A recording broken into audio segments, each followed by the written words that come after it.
The fresh attacks by the insurgents is coming just as the military maintains that what is left of Boko Haram in the northeast is mere smokescreen. But it does appear that the group is indeed attempting to fight back. Joining me now on the news at 10 to look into the new development is an anti-terrorism expert, Group Captain Felix Iheanacho. Thank you for joining us on the news at 10. Thank you very much, Amarachi.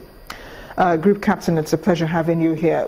Were you surprised with this attack, first of all, and then the loss of our own gallant soldiers in the fight against insurgency coming months after we had said we had technically won the war against Boko Haram? Well, I'm not surprised.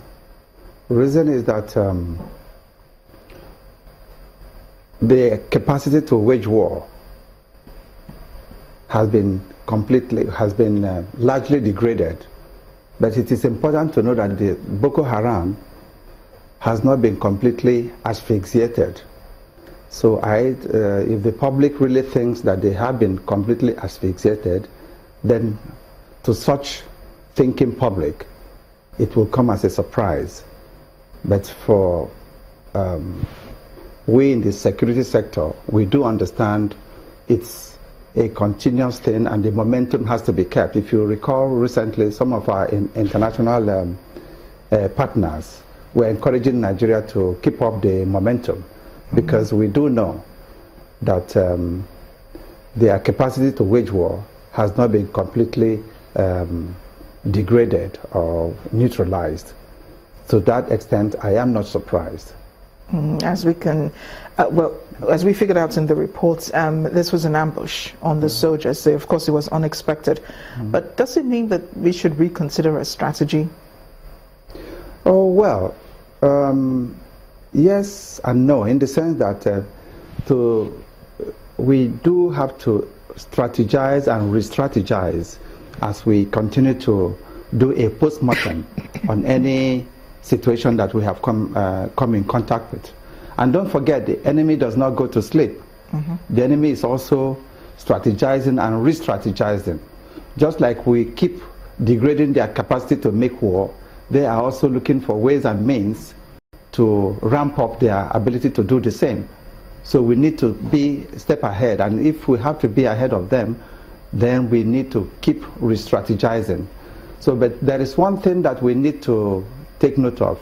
You could see that this is a group that can conduct raids and ambush, which are some very important military tactics. So that means they are exposed to some high-level training. They can exploit the element of surprise. They can change tactics within a short period of time. When we go with this idea that they have been completely neutralized, then they spring surprises. Well, so for us not to be taken by surprise, we need to consider them to be there all the time, and therefore we must keep the momentum. We must keep suppressing and degrading their capacity to make war. This has always been Boko Haram's tactics. I mean, guerrilla warfare, bringing that surprise on, the military and Nigerian troops. It's been their strategy right from day one. And, this has been a challenge, for the Nigerian army. This is why there is no battle line drawn, there's no place where the battle is being fought. But is this enough what has happened? Do you think it's enough to dampen the morale of the soldiers? And how can we boost that? Oh, no, certainly not. This cannot dampen the morale of the soldiers. Rather, it will make them resolve to do a lot more. Because, you see, this is an asymmetric war. And like you clearly said, there's no clear edge of battle area. There's no clearly defined boundaries of war. And the enemy is quite among us. And quite a lot of time, well, you can imagine our soldiers are known, they're identifiable. The enemy we are fighting are not identifiable, they are not known, but we know them by name, Boko Haram. We can only say it's Boko Haram when they have actually carried out an act. And so, surprise is a key element of warfare. And we must understand, no matter how well prepared, anywhere in the world, any armed